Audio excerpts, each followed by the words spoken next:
Greetings, Legionnaires. Today I bring you my tactical report on Solo, a Star Wars story, a prequel about the legendary smuggler's upbringing before A New Hope. Question remains though, is this film worth seeing in theaters, or is it better left off in a trash compactor? Well, I'll tell you all that and more with a brief spoiler-free plot synopsis, the highlights, and the shortcomings. Our journey details the upbringing and feats of the now infamous Han Solo. A thief by trade and an ace pilot in his dreams, a young Han and his partner Kira fought to secure a future where they could see the entire galaxy. However, their picturesque love story was cut short when the two were separated for 3 years. After flunking out of the Imperial Academy and presenting an inability to follow orders, our hero finds himself amongst a crew of scoundrels looking for their next big job. What follows is Han's introduction to a life of crime, not knowing who to trust and who to save.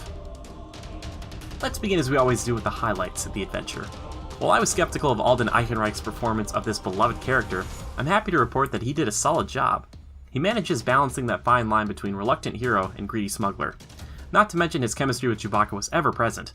Watching their brotherhood form throughout was a real treat. Newcomer Beckett was the individual who stole the show for me though. Woody Harrelson is by far the best amongst the cast, delivering the strongest performance. He's equal parts charm and wit, which seeps into everything he does, from his dialogue to his fighting style. The last strong aspect was easily the overall presentation. Usage of practical props, practical effects, and cinematography make the film pop in all the right ways. Every foe has its weakness, and Solo is no exception. Despite the solid performances I mentioned above, everyone else fell flat by comparison. It felt like most companions were either played too safe or too annoying.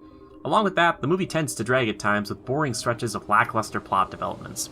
A heist movie filled to the brim with gangsters like this should instill a sense of urgency and tension, but the film rarely hit those types of fever pitches. Overall, Solo, a Star Wars story is a decent film. Han, Chewie, and Beckett are easily the highlights, and seeing the Millennium Falcon soar instills that classic Star Wars feeling. However, the blasé feel of the entire plot and basic side characters keep the film from overcoming the adversity facing it. Legionnaires, agree with my review? Let me know in the comments down below. Also, make sure to check out next week's Critical Podcast if you want to see us discuss this film at length. If you haven't already, consider liking, subscribing, and sharing the channel with a like-minded warrior friend of yours.